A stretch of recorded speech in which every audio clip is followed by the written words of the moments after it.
Welcome to the Jungle Brothers podcast. It's Joey here, your host, and today I'm joined by Chloe Bethany, aka Movement Enthusiast. Chloe is a coach here at our gym, Jungle Botany, and we have a really cool chat about her training journey, what she did before she got into the movement realm, and then some other more interesting aspects of her character. Please enjoy today's episode, and hey, if you do dig the show, please do a little favor for us to help support it. Share the episode with a friend or pass on any other episode that you think your friend would like. It helps to get the word out there and grow our listener base. We appreciate you. Let's get into the episode.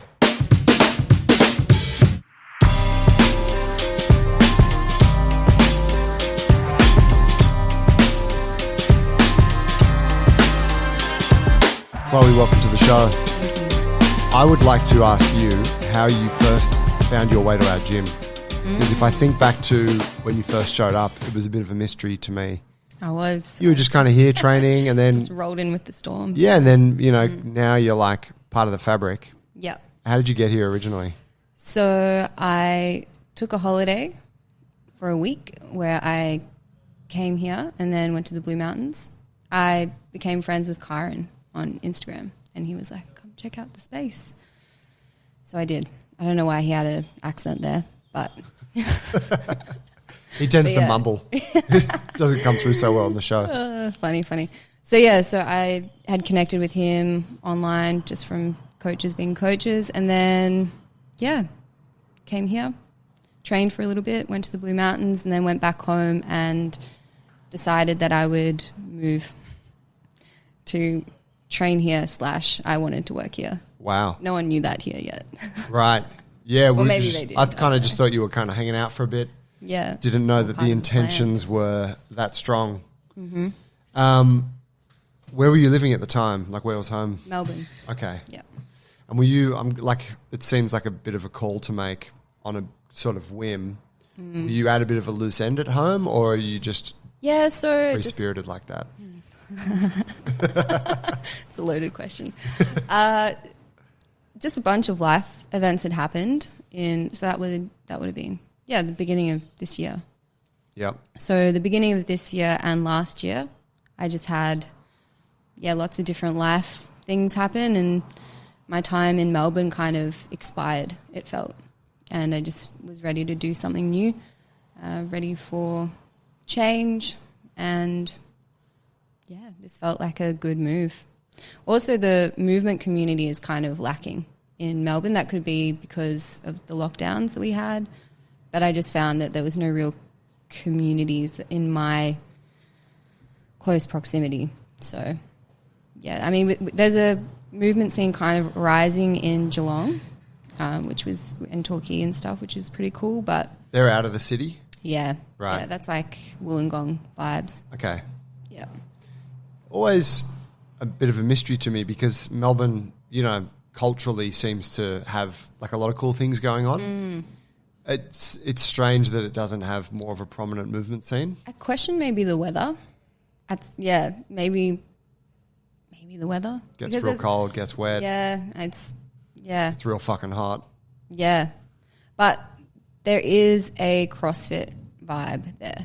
Right. Yeah. But I never ventured into the realms of CrossFit. Once you do your time in the movement realm, maybe you'll graduate to CrossFit some point down the track. Maybe. Yep. Maybe. What about, who do I know from the movement scene down there? Do you know like Fayon? Oscar and Nikki? I know Oscar. Yep. I don't know him, but I know of Oscar. Yep. I know Fayon's down there. Fayon, yep. There's some cool individual movers down there. Yep. Oscar has his own little garage thing. But there's no huge communities. Right. Well, like no sort of gathering space. Yeah. And I really value tribe, family. That's my bread and butter, I think. Tell me about what Melbourne's like post-COVID, because it's very easy with like speaking to certain people and looking at certain parts of the media. Obviously, you guys had some gnarly lockdowns, like gnarlier than Sydney. But, there's some people that are like completely up in arms about it and, it was fucked and this city's wrecked and whatever. How do you feel about all that? Well, I can't comment on what the city's like now because I was only there for really 2 or 3 months and then I left. But it's more just it's like undersurface trauma vibes.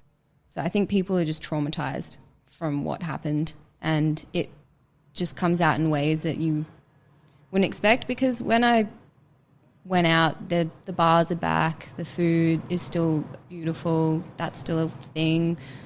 But, I mean, nightlife hasn't really been a part of my life for the better part of, like, 2 years. So that wasn't really ever an issue for me. Yeah. Through COVID. The trust between people was a bit weird. Like, people just don't really know how to, like, be around each other, I found. And it was really dividing, because you didn't want to have an opinion, because it was just, everyone was so over it. But more than, we were the most locked down place in the whole entire world. Wow. Which is just wild. That is. Like almost a full year in total. That's pretty gnarly when you put it like that. Yeah, and I was lucky, I was working as a nurse.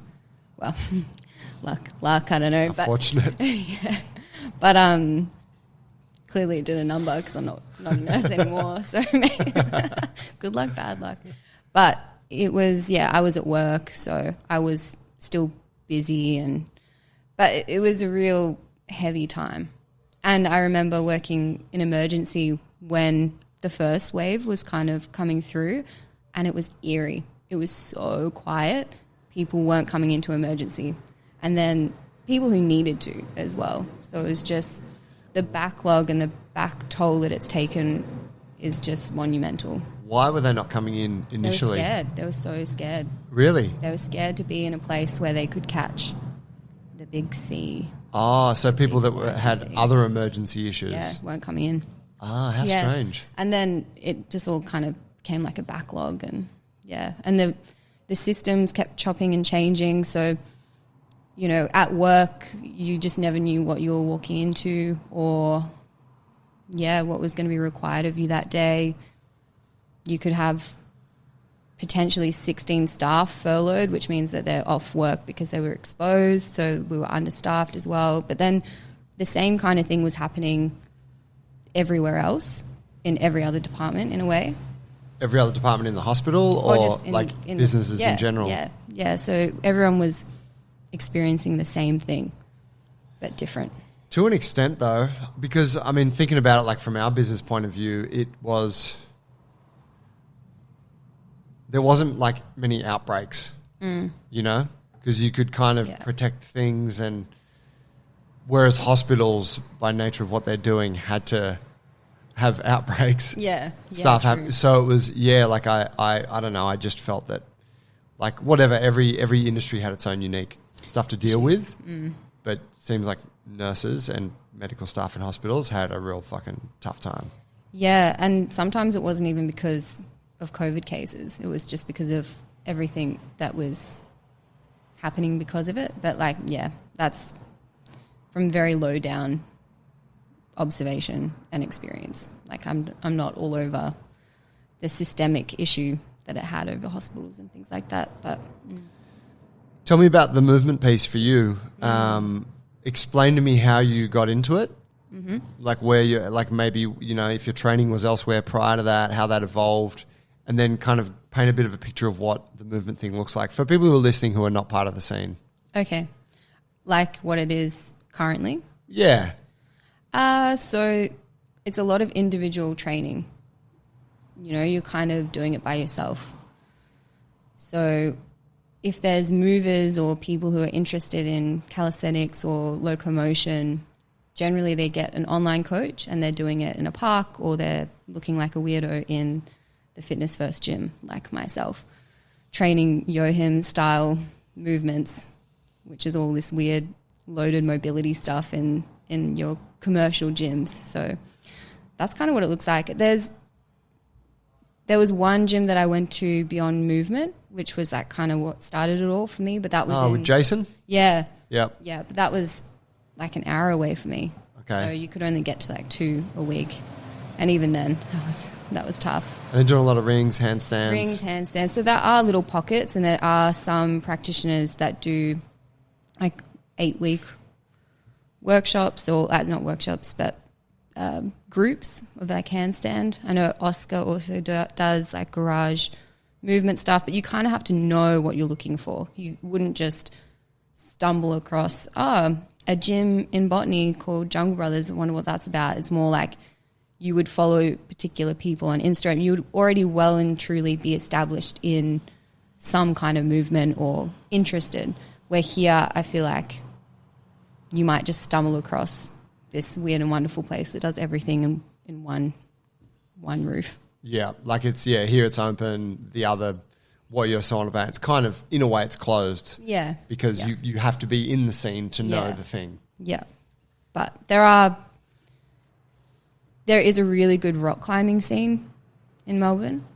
So that's actually probably where my movement journey started, when I kind of shifted from conventional gym into rock climbing and yoga. But yeah, so there's good culture around the climbing, which would probably be similar to here. But yeah, in terms of movement, you have to know someone, or you'd be getting your own coaching individually, kind of just soloing it. You had a stint in conventional training? Like, I did. Yeah, right on. What kind of, like, bodybuilding type stuff? Yeah, just really bad bodybuilding. Is that where a lot of the shoulder girth and the thickness comes from? I actually think that my muscles matured in my calisthenics practice. But yeah, definitely I did build a lot of muscle in those formative years of training. How do you reflect on those years now? Oh, they were so pivotal. They were important. They're funny to look back on, but it was the building blocks, you know. Even if I was wasting 3 hours, I was still going to the gym every day, or 5 or 6 days out of the week. So I was already building a devoted practice or a discipline.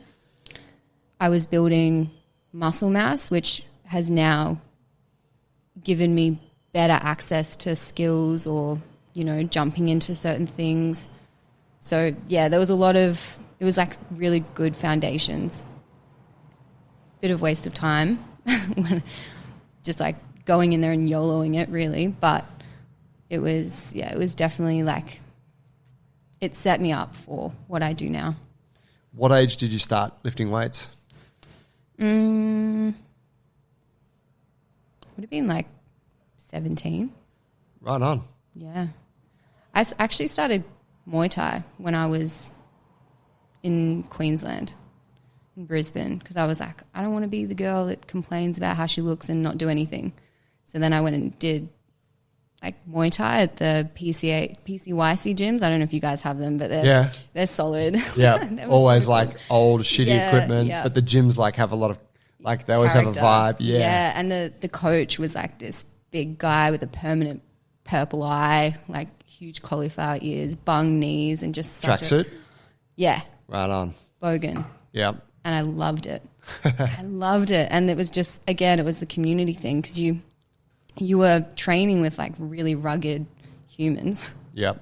Just because it's quite affordable. Yep. Yeah. So do me a favour. Can you keep that a bit closer to your mouth? Thanks. There we go. Yeah, good. Yeah, so, and I was kind of doing a little bit of weights at that gym, but not seriously. And then when I moved to Melbourne from Queensland, I didn't really find a gym that I liked, because it was really serious fighters and stuff. And I was like, I just want the PCYC gym. Yeah, and then I just started normal training. So that would have been like 17.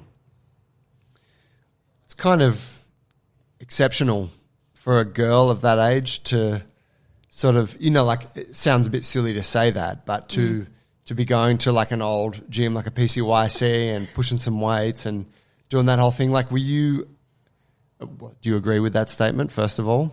I actually haven't thought of it. Yeah, right. Yeah. I think, you know, teenage strength training lends itself to males. Yeah. You know, like, it's a bit of a guy thing, like, I want to put on muscle, whatever. Of course it is. It is, there are, it's just, I would say women are the minority, females are the minority there. But yeah, like, so you weren't aware that it was kind of exceptional at the time? No. Yeah, cool. No. It was just what I did. Yeah. I think it's so cool. Like I'm a strong supporter that it's important for everyone, right? But yeah, I think back to what it was like for me, and it was all us guys like standing around like reading Arnold Schwarzenegger encyclopedia and how do we get big, when really we were all just dweebs and we just needed to wait until we actually started to go through puberty. Oh, so good. Yeah. I think also having two older brothers, I always wanted to be, I wasn't a tomboy, but I wanted to, hold my own. I think that's always been a little thing of mine, how that I've had to prove to no one. But yeah. Do they lift weights? No. Okay. But your dad? sometimes, he went through phases. Okay. Yeah, he went through phases. So yeah, but that was probably me taking his lead in some ways. So movement scene, you found your way into this thing where it's like more about an individual practice. It becomes kind of serious then because you're paying a coach. Yes. So you were being coached by Joachim Okay. Joachim Hildebrand? Hilderson. Yeah. Okay, cool. Mama man. Where's he based out of? No, part I know. of the Europe? Belgium. Okay, Yeah. cool. He's moved now, but he was in Belgium Okay. at the time. Are you still studying under him? No, we chat sometimes, and I want to actually do another phase with him, but not currently. Okay, that's cool. And so what does it then become? Like, tell me how it goes from being, you're someone that goes to the gym, you do a few sessions, a few classes, whatever. Now you have this one-to-one relationship with an online coach. What are the expectations like in that situation? You show up and you do the work. Yeah, but not in a regimented sense. I think that's why I stuck with Joachim for so long, was that it was very intuitive. He didn't want you to push certain limits for the sake of glory.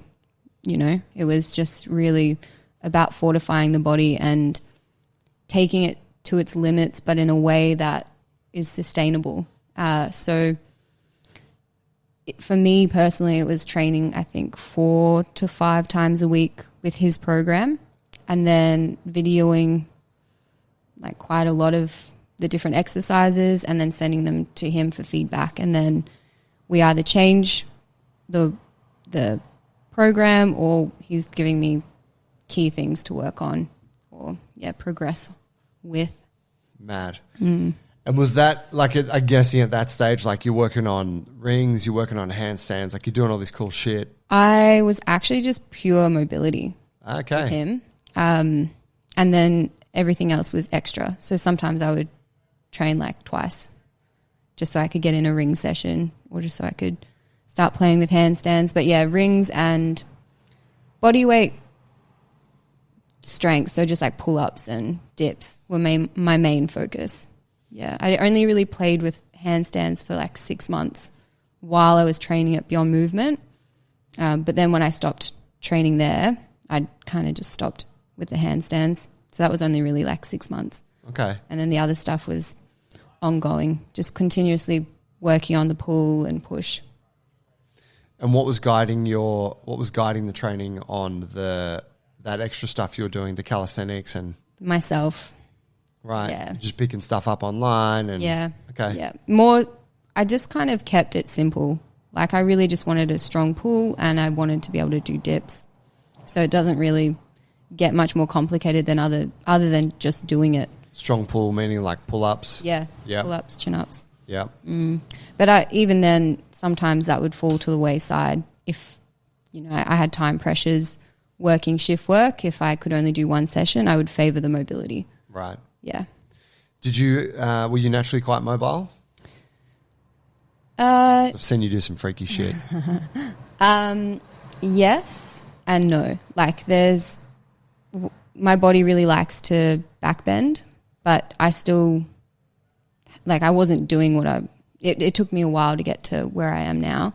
Middles, I sucked at for a little while. In comparison to others though, just disclaimer, I'm not, I am very grateful that my body responds well to mobility training. So it's not like I've really had to grind as hard as some other people to get certain end range positions. But yeah, middles were really challenging for me.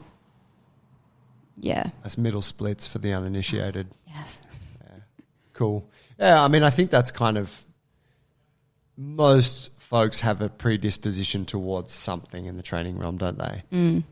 Be it a specific aspect of mobility or a specific aspect of strength or gas tank, whatever. So in that way, I think it's like, like you're always grateful for the things that you're kind of blessed with in a way, but it's also like, well, whatever. Yeah. Most of us aren't blessed with all of it. Yeah. The mobility definitely came more naturally. Okay. Or enjoyably. Sure. More enjoyably. Yeah, sure. I think it's enjoyment fully. Yeah, there we go. Fully sick. Okay, and so then looking at like sort of jumping ahead a little bit, but I want to get into your time here in Sydney. But before that, like some of the stuff you're saying, right? Like you want to get a strong pull, you want to get a strong push, you want to develop these sort of basic capacities in your view. How do you then see those things as a coach now? And I know that we're talking before about you do some work specifically with women. Like that's not your only thing, but that's one of the facets of your business. Where do you see the importance, or like how do you educate the people you coach with that? Like is it, hey, if you work with me, you're getting a strong pull and a strong push and this is what's important? Or what is it that people gain from that? That's definitely what it turns into. I feel like it always starts with asking them what they want, but then they're so along for the ride. So I kind of just generally the first time or the first phase that we go through together will be a strength and conditioning phase, because you want your body to be strong to hold end range positions and skills. So you want strong shoulders before you're pushing them into crazy mobility ranges, in my opinion. So just naturally the way that it always starts, if they don't have any training prior, which a lot of them don't, is with weights, is with isometric, eccentric movements. And that's generally how we start the strength and conditioning stuff, with a splash of mobility because it's fun. Yeah, okay. So it's like get strong first, build that base. Yeah. And then from there, does it then start to go towards their individual goals, or are their goals really your goals? Or are their goals reflective of what it is that you're interested in? This is a funny one, isn't it, to reflect on as a coach? Yeah. You're like, man, everyone that comes to me just wants to do what I'm doing. Yeah. I mean, but there's merit to that because they see what you're doing online, and generally that's, I want that, so I'm going to that person. So naturally I feel like they all align, their goals, my goals. And sometimes people don't really completely know what they want because they don't know what they're good at yet. So people will have this idea that they want to do a particular thing, but then halfway through they're actually like, I'm really enjoying the strength and conditioning stuff. So we just kind of keep doing that, or we build on that. And I kind of just expose people depending on how long I have them for. And generally people train with me for either 3 or 6 months. So that's a nice amount of time to kind of expose them to a few different things. So it naturally kind of just flows from strength and conditioning to a little bit of skill, or maybe a bit more mobility, and then we kind of go back into a strength phase. Just that's how I've noticed it goes. But Yep, that makes sense. yeah. Yeah, I've always kind of thought that, well, that's a lie. I have thought more recently that most people, when they come to you, they kind of have a goal that they'll tell you, because we'll always ask them like, oh, what do you want out of this? What's your goal? And some of them, they'll tell you something. Their goal is generally like something along the lines of like, I want to be more like you. Yeah. Like I want to be a bit of a savage, or I want to like be fucking sick. Yeah. and do shit. Yeah. You know, it's like, Yeah. and they see, like, it's what you're expressing when they see you on the rings or when they see you doing a handstand. They're not like, I want a straddle handstand for 30 seconds. Yeah. They're like, I want to have like this mastery and this presence and this. So in a way, it's like the specifics of the training don't really matter. You know, what skill are we working on? Doesn't matter as long as we're moving towards this Yeah. mastery. Yeah. You know, however you want to kind of frame it. And I think that I've spoken to you about it before. I think in the movement world, we get caught up on like the specifics of the training, the skill. And of course, it's important to have be specific about that. But for the average person that comes to you, it's like, we don't need to overthink it. Yes. You know, and I also think it's very easy in the movement world for us to think we need to you've got to move them all towards the high skill stuff. Yeah. When in reality, it's like, like sometimes, man, like basic strength work, body weight, lifting, like combination, mobility, like that's great. Yeah. It's about fortifying the body and getting people feeling on the inside what happens on the outside. So they start getting strong, and then that just trickles into how they feel about themselves and how they see themselves. And that is really the crux. That's what we're aiming for. Yeah. So let's cut now to, you got to Sydney. I understand you had an experience with cancer. Was it at that time? So that was 2021, March. Okay. March 2021. Okay, so like Yeah. year and 3/4 back. Yeah. Tell me about that. Yeah, wild. Yeah? So I had a secretory carcinoma in my face on the left side, so just under my eye, kind of next to the bridge of my nose. It was just like a little lump, and I thought it was a cyst, and it had a weird border, and I was like, oh, maybe it's ruptured. I should probably get it removed. And then I went to the doctor for blood tests because I was doing carnivore diet, and I was like, I'm a human guinea pig, so I want my bloods taken. But then I actually just said to her, oh, I've also got this thing I want to get rid of. And then that just started this process of everyone kind of not knowing what it was. And then, it came back as cancer. Wow. Yeah, so that particular cancer is like super rare, or it's a new category. So I was the 26th person in the world to be recorded with it. Absolutely. Yeah. Whoa. If you're going to do something, you do it right. Man, pioneer. Yeah. What's the deal? Like how is it that a new type of cancer comes about? I think they just create more subtypes. The more that the better their technologies get at identifying different subtypes. Right. But I didn't really look heaps into that. But so it's kind of similar to breast cancer, but it was in my sweat gland. Okay. How'd you feel at that point? So it was actually funny. I was getting the biopsy done because I got the ultrasound, and they were like, oh, looks odd.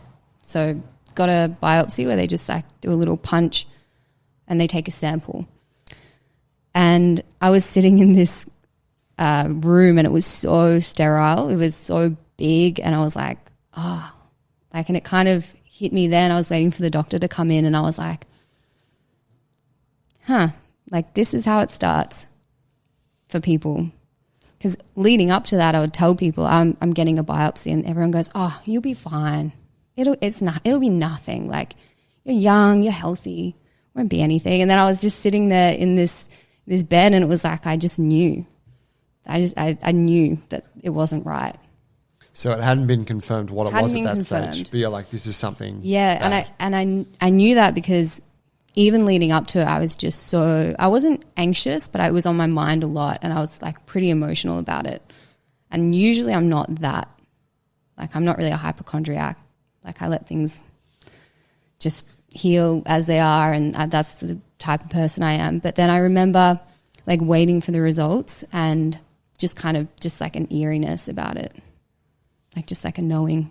Wow.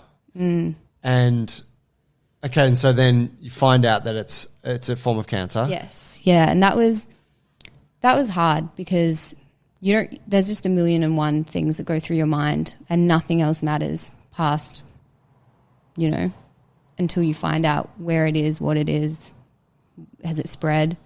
Because like everything kind of just goes on hold, and like there's nothing else. Yeah, nothing else is really of importance until you have more answers. So it definitely put a new perspective for me on what it felt like to be waiting for results, because as I said, I was working as a nurse in emergency. So I was working with people who were always waiting on results. It was nothing to me, as bad as that sounds. And then you're like, relax, the results are coming, man. Yeah. And then just to feel that, I'm like, oh, man. So there was about 2 weeks where, I didn't, because I had to get the scans, and then I had to wait but in saying that, everything happened very quickly. So, and everything kind of aligned really almost miraculously. So I got the news at 5 p.m. and then the doctor called a specialist, and who was like, yeah, if you come right now, I can see you. Otherwise, you have to wait X, Y, Z. So rushed there, saw him. He organised scans for the next day. And then I got my scans, had to wait like a week and a bit, like a week and a half. And then once I had that, I was in surgery like within a week. So once I got the news, I was in surgery within like 2.5 weeks. Okay. Or something like that. So yeah, I mean, it did, young and having the big loaded C word over you actually moved things along quite quickly, but also things just aligned. But in that short period where you don't know really the extent, it's a really bizarre feeling. Just like everything's up in the air, and I wasn't super emotional about it. Like I was and I had really good support systems. Like my partner at the time, like amazing human for me for that period. And then also family, super supportive, but you do find yourself kind of playing it down to people because you just don't want to put your shit on other people, really. So you're just there like, it's fine, it's all good. And then in your head, you're going through all these like worst case scenarios, which is really odd to have. Yeah. And once I had the surgery, I was really lucky. I didn't have any other treatments. So it was really a different story to, what a lot of other people face. So, but it was just this weird, just like completely took my focus away from everything. And it was probably the most present I've ever been in my life. Wow. Yeah. There's a duality there, like on your point about not wanting to put your shit on other people. Mm. Were there people that you were able to share your stuff with openly and like confide in, or did you find that was all like an internal thing? It was largely internal, I think. That's actually when I started writing properly. Like I had for the first time, like a proper, because I would always journal here and there, but this is when I actually started really delving into the journaling. And I just, it was like I kind of figured, I expanded on things that I didn't feel comfortable to share with people yet. So like the finiteness of life and the possibility of not being here and having, a terminal illness and just how things can change so suddenly. So I was kind of processing all that just through my words, and some of it turned out really poetic as well. So there you go. Silver lining. Yeah. Yeah. And so I gather there's been no ongoing ramifications of that. No. Wow. So it was like they do the surgery, thing gets removed. Yeah. Okay. Yep. What was that like having facial surgery as a young woman? Yeah, it was, again, it all was the best case scenario. So initially they were preparing me for like this full on like facelift thing where they were going to take this huge part of my face and then like essentially I would be getting a facelift. But then obviously there were complications, like you might get swelling that never goes away. There might be a droop. You might not have nerve issues and blah, blah, blah. So there was a bit to process there. And then when they saw my wound, they said, actually, we think we can just do like a little graft.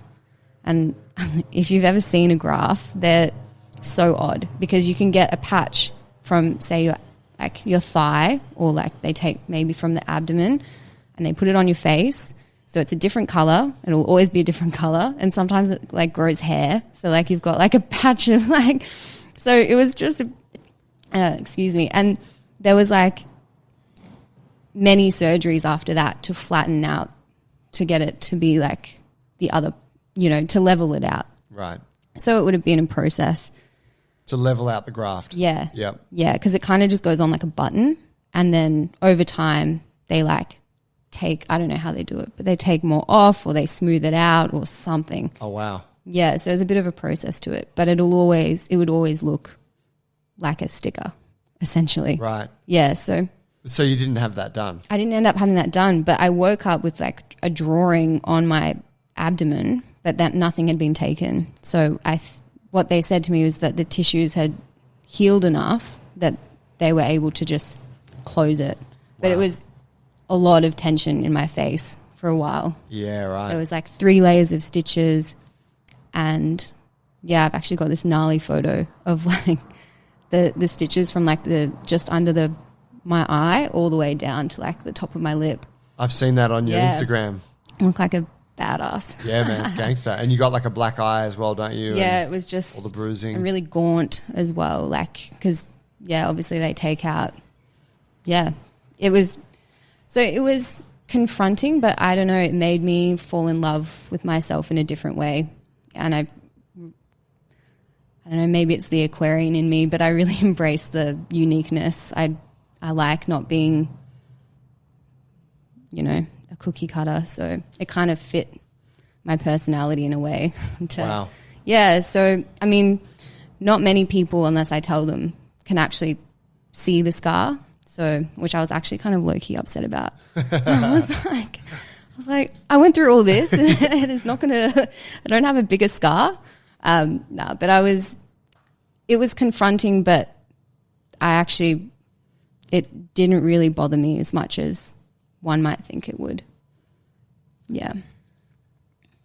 You've kind of articulated already you've articulated an exceptional kind of attitude in dealing with tough things, because you've already kind of pointed out a couple things that were like real positives that came from that experience, which I think for a lot of people listening would be refreshing and like, holy shit, like how do you take something that's shit and make it good?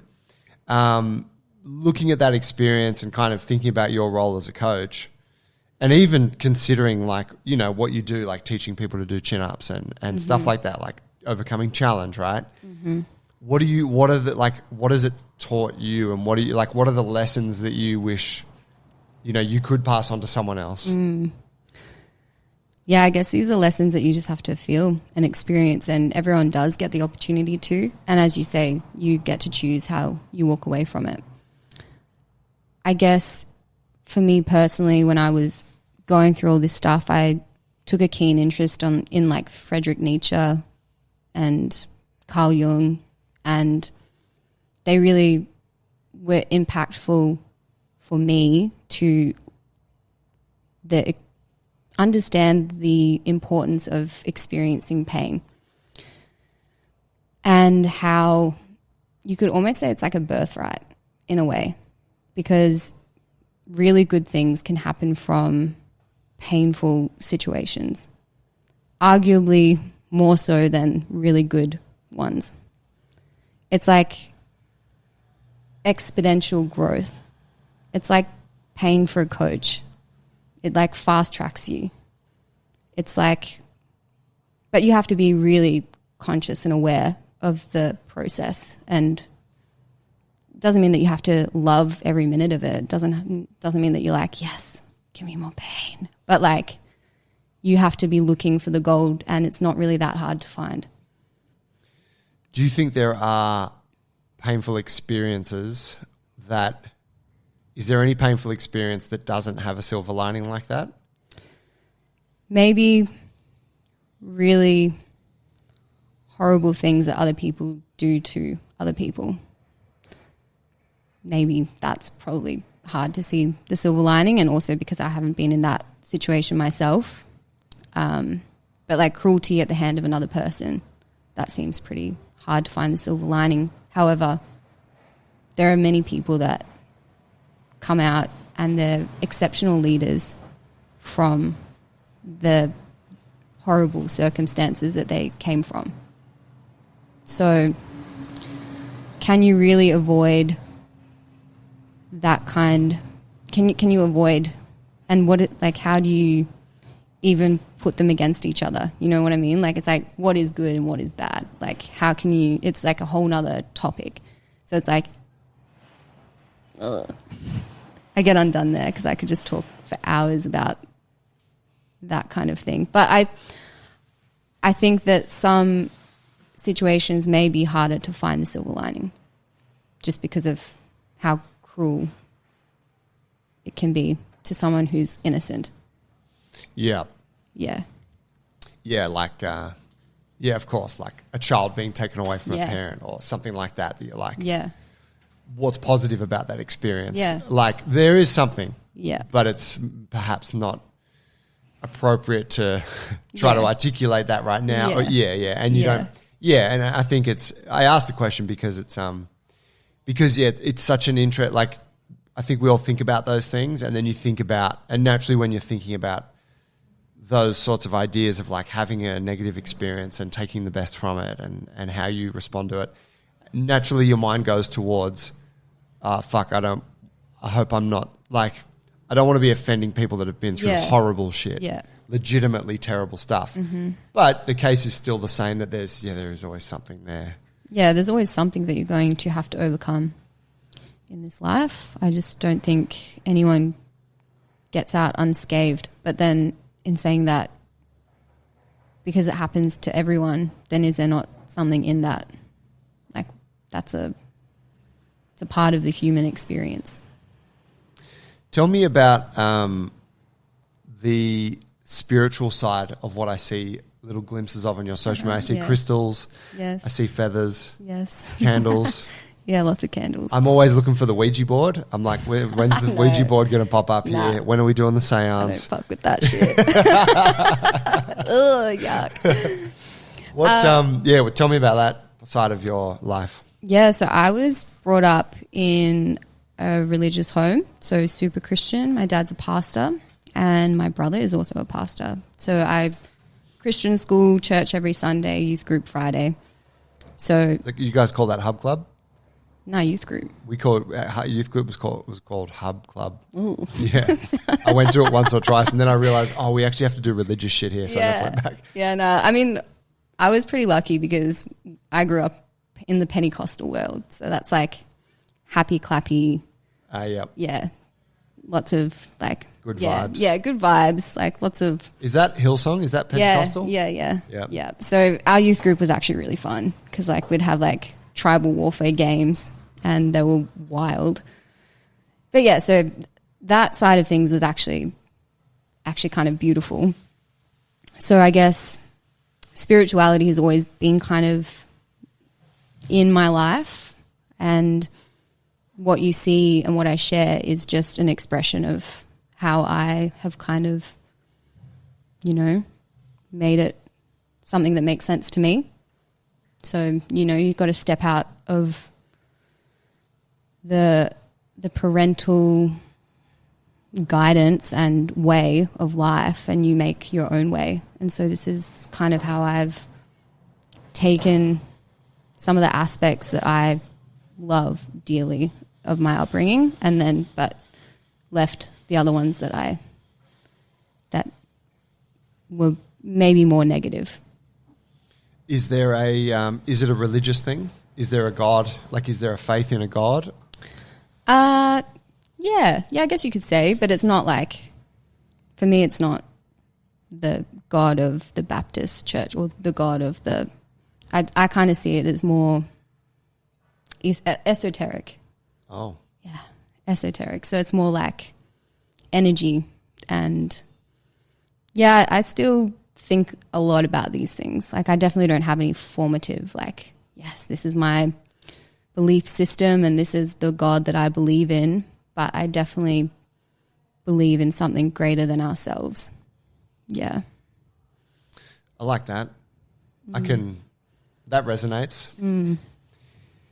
It's, yeah, so do you see it in a way that in a sense, like, it's almost applying like some of the structures of religion, but rather than going like, yeah, it's like a guy that's in the sky and his spirit, he's going to come back. And it's more just like this respect for something that goes beyond our sort of physical selves. Also helps me connect to that more primal way of feeling and existing in this world that sometimes feels like it's evolved quicker than humans have. So I think it just grounds me to have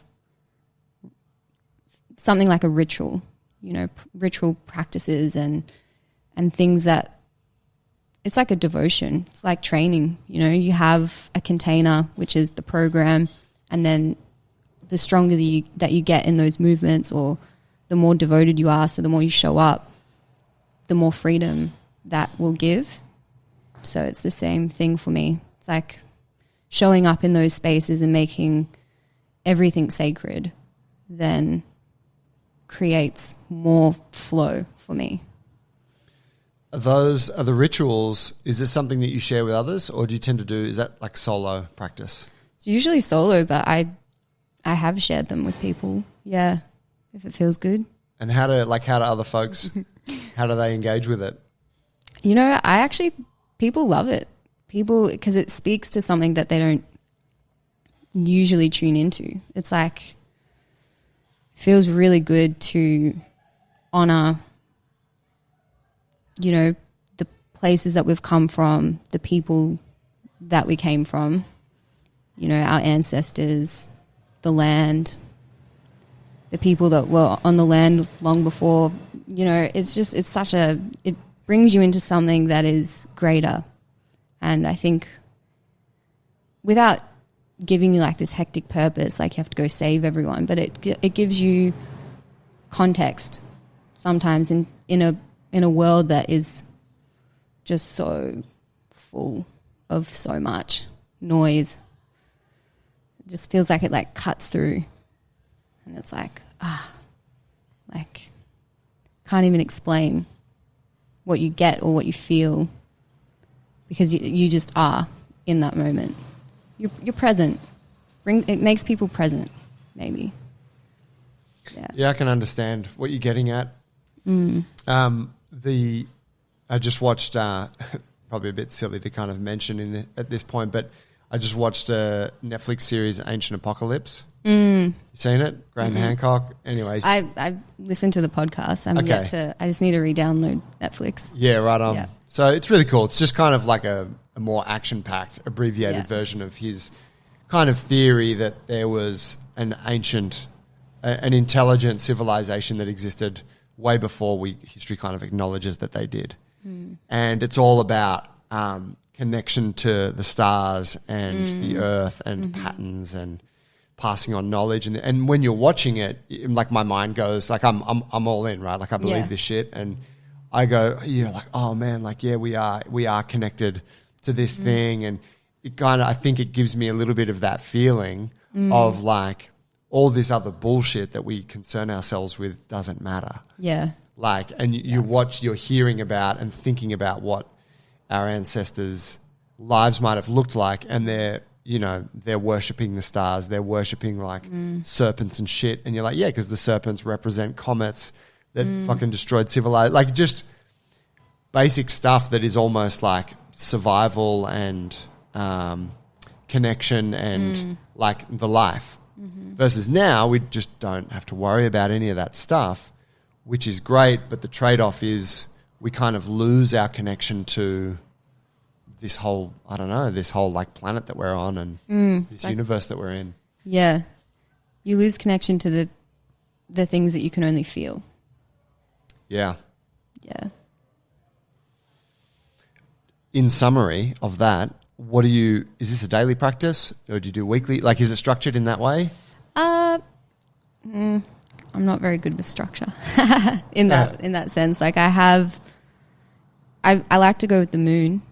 I like to work with the moon. 'Cause it just feels, like if you think about how the moon controls the tides and we're made up of 80% water or something like that. Something like that. Yeah. So I feel pretty connected to the moon phases, and it also helps me direct goals as well. And then my cycle as well, wherever I'm at in my cycle kind of depicts what I focus in on or what kind of ritual, I guess, I partake in. But sometimes it's just like lighting a candle with dinner and being present in the moment with myself and whoever else is there, like making the everyday tasks actually really beautiful and celebrated. That's a ritual for me. But then like maybe it'll be a full moon and I'm like, I want to burn some shit. So then I do like a full on little thing for myself. Like a pyre, or we're talking like a little fire? It depends where I am. But sometimes it's just like in a little abalone shell and I just burn some herbs and I write some things on paper and burn that. And I guess it's just this understanding that words are spells. Words are, what we think, our thought forms. It's not woo-woo. It's just that is what will come. So if you think constantly bad things will probably constantly happen to you. Same with if you think good things, or if you consciously let things go, or if you, and I just use the seasons and the moon and my cycle to kind of work with that already universal truth that like whatever you're vibing will vibe you. It's like pretty simple, but also not simple. Where did you get in regards to your cycle, where did you, my understanding is that women's sort of menstrual cycle hasn't typically been acknowledged much in Western civilization. It's kind of just like whatever you get, they get a bit, you get PMT beforehand and so it's kind of carried over to like everything, like in the strength training realm, we don't really give it any consideration. No. And I've done a couple of podcasts on this with, talking with women who are kind of more experts in that field, talking about the need for that, right? Because it's obviously a very significant part of a woman's experience. Where did you kind of catch on that was something significant in your life? So I was actually on this contraception rod thing for the better half of 4 years. The one in the arm? Yeah. Yeah. Possibly even 3. But anyway, so I had no connection to my cycle. I didn't even have one really for like 4 years. And then I started getting more interested in women's group events. So I think my first one was nude yoga, going balls deep. But and then I joined like a dance group which was called Eclectica, or still is. And we learnt choreography that we would perform at the end, but throughout the whole thing we also learnt about, things that society hasn't really taught us as women. And it was a bit more esoteric, but it was still really pivotal to my healing as well. So we learnt about doing life with your cycle in mind. So it didn't really start off in a training sense. It was more like, hey, do you know that you feel and experience different things at different times in the month, and like you can have a beautiful connection? And obviously I can't speak for women who have complications like endo and stuff like that. That's different. But I really wanted to connect to my cycle because I just hadn't really done it in the past, and I was surrounded by all these women who were so empowered with it and by it, and they knew what their body needed, when they needed, like at different times as well, even to the point of like, oh, I don't really socialize in this week because I'm just a write-off. Like I spend my time is better spent creating. And, you know, so I guess my first contextualization of my cycle was through the seasons. So you've got your winter time, which is when you're bleeding, and then you come into summer. Wait, is that right? Yeah, summer. Winter into spring. Spring. Okay, then you have your spring, and then you have summer. Summer's like when you're ovulating. Yep. And then you go autumn, and then descending back into winter.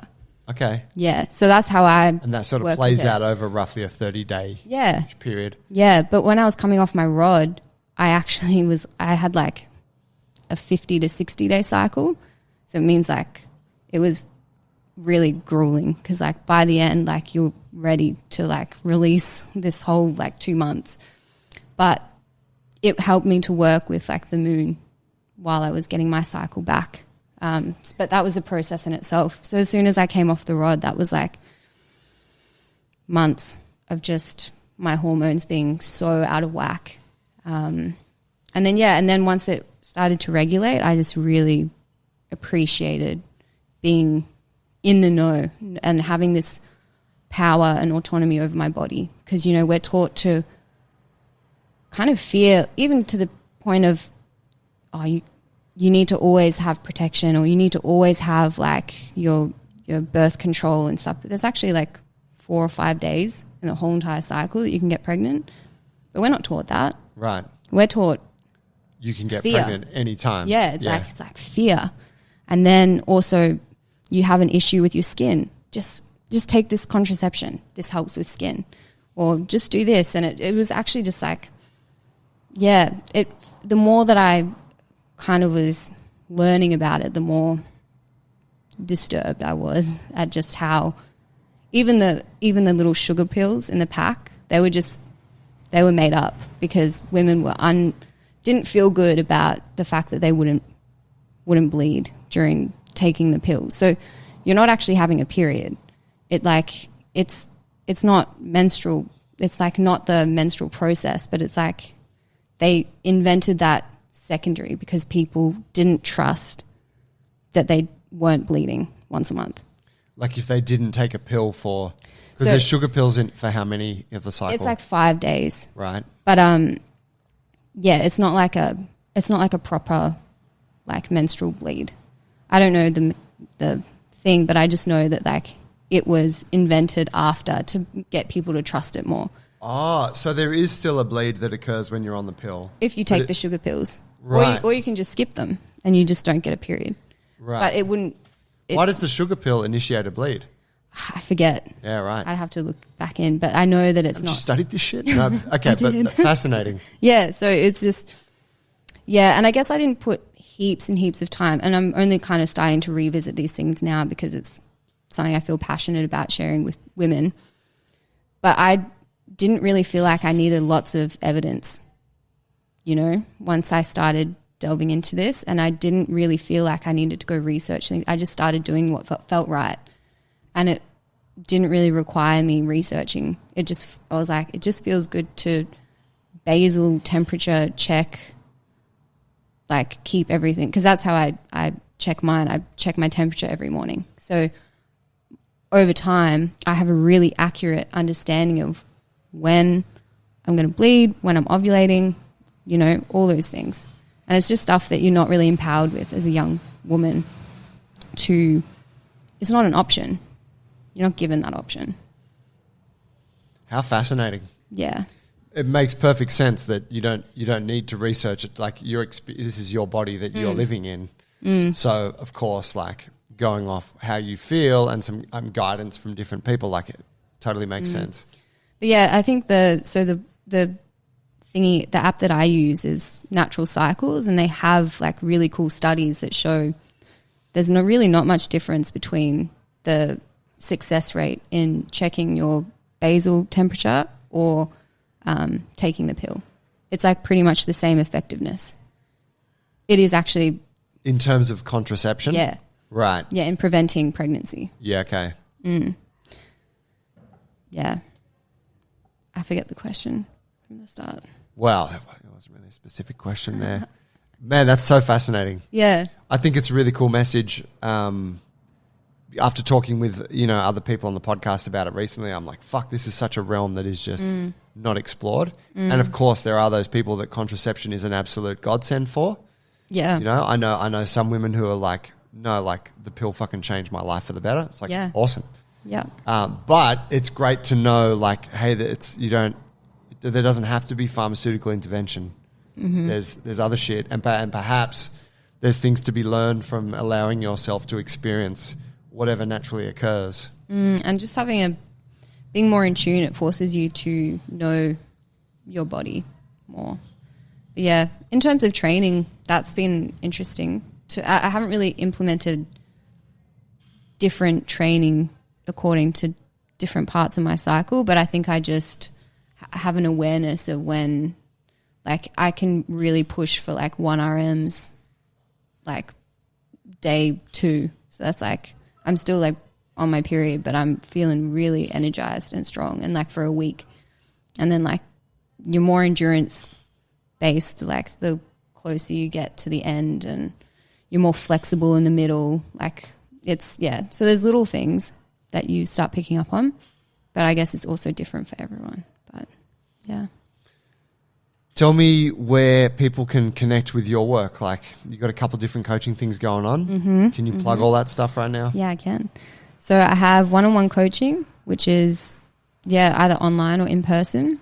Again, reach out to me on Instagram there. And that's, pretty personalized to specific goals that you're wanting to chase. Otherwise, I have a School of Flex group, which I just started. Well, actually, we're just finishing our first one, but we do mobility and handstands. And in the new year, I want to make 2. So I want to have a rings and mobility and a handstand and mobility one. Sick. So again, just reaching out in the group. School of Flex. I'll put a link to your Instagram in the show notes. Is that the best place to get you? Yeah, Instagram's good. Yep. I have a qualifier form in my Link Me tree. Yep. But you can either just drop me a DM or fill out one of those forms. That's awesome. Like a little sort of questionnaire. Yeah. Mad. Yep. And you're based out of here down at Jungle Brothers. I am. Jungle Botany.